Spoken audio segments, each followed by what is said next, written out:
Hello everyone and welcome back to my channel, The Grim Reader, Kathy Grimm. What I'm going to do today in my hotel room before I move to my other hotel room, we won't get into that. That's the one had on the book for a long time. This is the one that I didn't really plan on being in, but that's okay. We won't talk about that now. What I do want to talk about that now before I move is the books that I have purchased while here. Most of them are secondhand, and not all of them, but most of them are from one store, my favorite secondhand bookstore in Wiesbaden. It's a lovely place with a lovely gentleman who knew everything I wanted, except he'd never heard of Knausgard. So he's sort of steeped in the 19th centuries or the earlier centuries. And maybe I wasn't saying it right. I have a feeling if pressed, he would have at least heard of him. But he didn't have any of his books, which is fine. I mean, they're not so much in the secondhand stores yet. Some might be. Without further ado, let's get into it. This is just going to show you what I got. Some of them are sort of going to be projects, you know, as I enter my eternal weekend of retirement. The one I'm really kind of trying to get through as much as I can while I'm here is Effengers by the 20th century writer Gabrielle Tergit, I guess in German, and this family saga that is really neither Thomas Mann or Fontana. She's her own thing, and I'll try and talk about it more. She's definitely sort of more on the surface of things and sort of descriptive, but she gets to aspects of society, but it's sort of, it's somewhat literary, but it's not literary in the way that either Fontana or Mann are. It's sort of more social commentary, I guess, and she does race through the family. There is a sort of quick pace to it that the others don't always have, and it's still very good though, and I'm enjoying it. It's a good thing to read right now because it's fairly straightforward, and I can sort of, it works with where I'm at mind space wise right now, which is a weird place because I'm in the 7 weeks of Germany before I go home. And one thing I'm noticing is it's hard to have routines, and if you're someone who likes routines, that's difficult. You find yourself trying to come up with little mini routines, which sometimes works and sometimes doesn't. So you have to be flexible. But I'm looking forward to getting back and sort of developing long-term sort of life-sustaining routines that will be healthy and good and fun, you know, like and without the stresses of work. I'm really looking forward to that. More on that when I get home. This little book, I found this in a free library, which they have everywhere in Germany, these little free ones where you can go get stuff for free and put things back. It's just a little book of somewhat cliche, but somewhat useful sayings, and it always says who it's from. It says that it's from Rilke, or someone called Prentice Mulford, or people I've never heard. Sometimes it just says from England. It says here, daydreams are not lost time, they are filling the soul tank, sort of, Auftanken der Seele, which is, you know, it's borderline cliche, but that's okay. I'm into that to a certain point, and it's a cute little book, and it will be useful for, you know, putting things in my journal, writing practice type stuff. In quietness lies happiness, or in rest lies happiness, which of course is what I'm all about. About the art of enjoying life is what the undertitle says. Von der Kunst, das Leben zu genießen. Just what I needed. Another book that I bought from the secondhand bookstore. The first time I went there, I rushed over there, even though Bill was with me, and he was like, I don't want to go there. He's not interested in German secondhand bookstores. A little mini book that I thought I might start here, but I got the big one instead.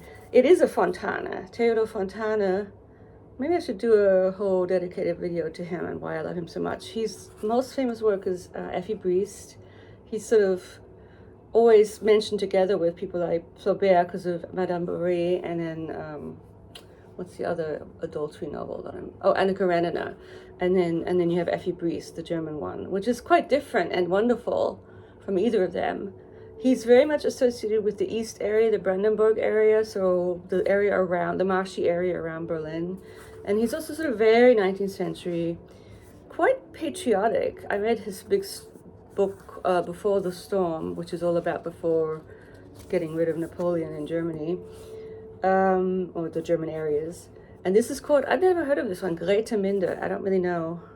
Oh, it's that's right. I started it. It's a historical novel about something to do with the city in 1617. I'll get back to you when I actually read it, but it's a cute little quick read that I just wanted to pick up because I like Fontana a lot. Another sort of cute little book that I can dip into and maybe even use for my journaling is it's a bunch of small readings by Hermann Hesse, the very famous German Nobel Prize winning writer who I like less than Mann, but who's still good. He's not, in my opinion, he's not in the same league as Mann, right, stylistically, even though he's interesting and quite accessible in a certain way. And so these are little aphorisms and little quotes by him. It says, readings for minutes, when you have a minute's time. So I thought, what the heck, it's a nice little book. I will take this. This is from the secondhand bookstores. Pretty. I like this kind of cover. And then we have a book of poems by pretty sure he's Austrian. One I've always kind of liked. Georg Trakl, a late 19th century Austrian poet called Trakl. And I think, if I remember rightly, he's someone who did wander away into the snow, or am I getting him confused with another poet? That may have been another poet. I'm not quite sure. I don't know that much about him. I get my poets confused. But these are really nice poems about all kinds of things, the seasons. It's called The Song of Those Who Have Left Us, or who have gone away, who have died, or have passed on, I guess. And I think it's lovely. I think poems are beautiful, and it's a nice little, these editions with the pretty covers are called Insel. There's a whole bunch of them. He was all excited and wanted to show me his ones about Marianne, the explorer lady, and I did work on her a long time ago. It's like, yeah, I don't need to see those. I have a lot of her stuff. This is the lady whose book I actually put back in the Free Library. So the Swedish lady who won the Nobel Prize before Hesse and Mann, Selma Lagerlöf, had put the other one back because it was the end of a trilogy, and I'm like, But this is just a little story called "The Girl from the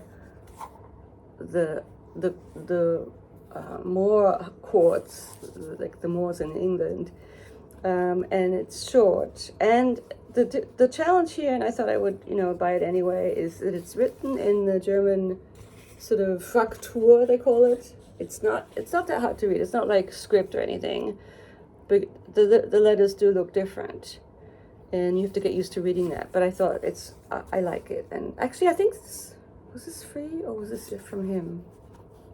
I can't remember. Maybe it was from him, from the guy whose store I like. Next, we have a book I got from the New Place. I heard about this on the German radio station that I like. It's called The Magic of Quietness, and it's a biography of the romantic painter Caspar David Friedrichs. And this guy, Florian Illies, he's sort of journalistically inclined and does kind of these commission biographies of people whose anniversaries of their death or whatever are coming up. He's done one on Thomas Mann too. Freddie has knew about him. And I just remember the review on German radio said, we all have to read this, it's so wonderful, it's so lovely. He has a nice style, apparently. And it has little pictures of the painter, Caspar David Friedrich, little prints of his pictures.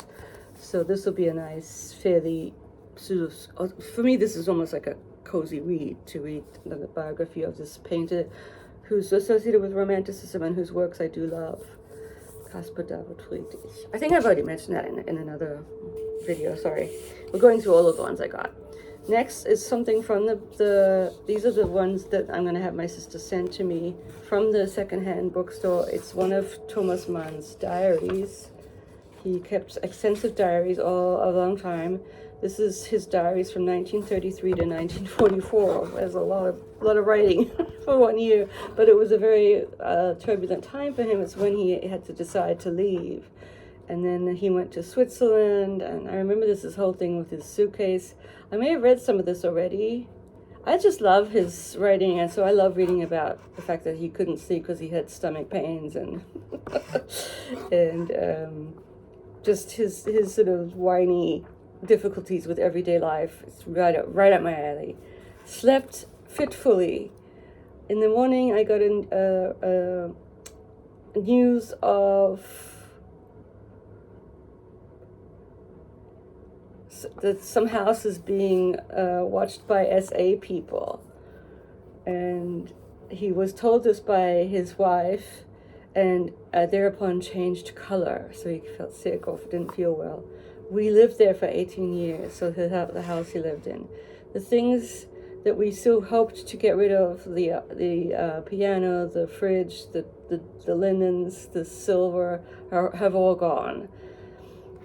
It's a worry about all the good stuff, etc. So he's sort of mourning his life and the fact that the Nazis are honing in on him. It's very upsetting for someone like Thomas Mann, who probably was highly sensitive in a certain sense, the way I am. Not that I'm in any way like him at all, other than that. He was also kind of a dandy and very precise about his clothing, a very neat person, I mean, externally. It's just fascinating. Anyway, I love the diaries that I really just dip into. I don't really read them cover to cover. Next two books are probably a project. I'm interested in the German theologian of the Nazi period who was killed by the Nazis, Dietrich Bonhoeffer. And here is a lovely, so I asked the guy about him, and he had these things to offer me. He had a nice biography of him, of this guy, written by people who were connected to people who were with him until almost the very end. And also just kind of his theology. In German it's called Bekennende Kirche. So sort of someone who bears witness to or gives witness to. I want to kind of get a better sense of who he was, and people who are brave enough to sort of stand up to the Nazis and their atrocities interest me.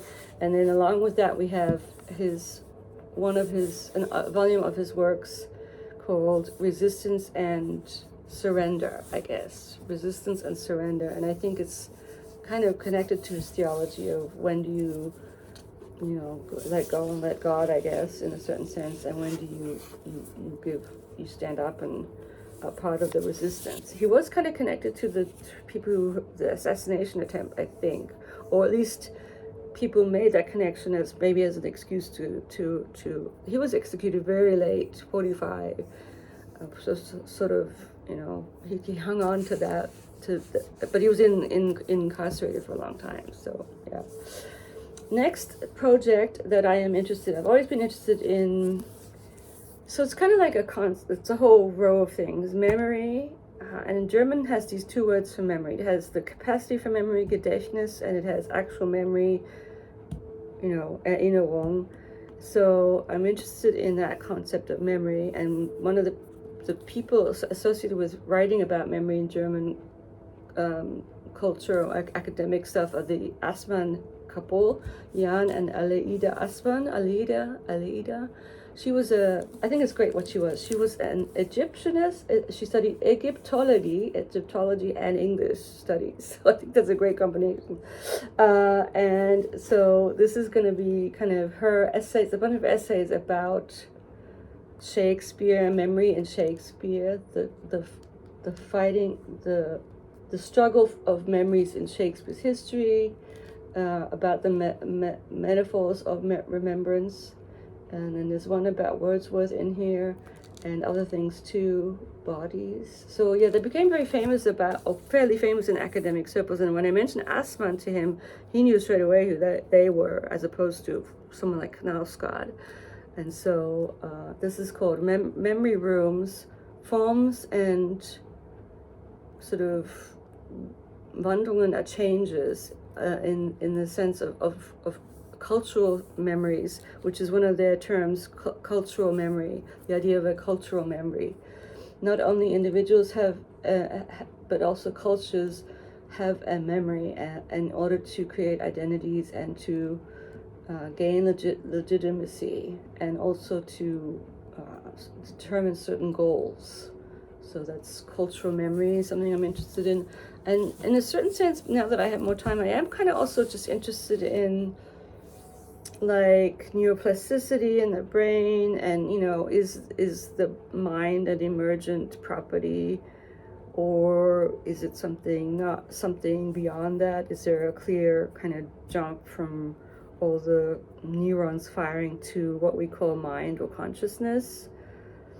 I mean, in a certain sense, it has to be connected, but I think it's one of those things where we don't see the connection, or we're not really entirely clear about how it's connected from the one to the other, how we get from neurons firing to the mind or consciousness.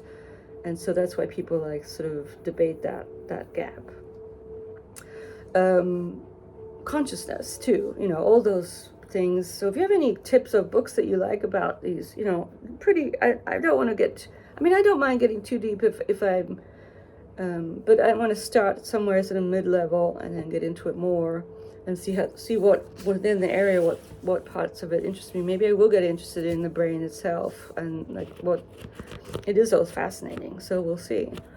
The last book I'm a little bit sad about because I don't think I'm going to take it with me because it is falling apart, and it was a bit of a sort of, I'm not that much of a Brechtian. I do think he's sort of really influential. He wrote his plays, alienation concept for theater and drama, and all around baddie. If anyone was a baddie, it was Brecht.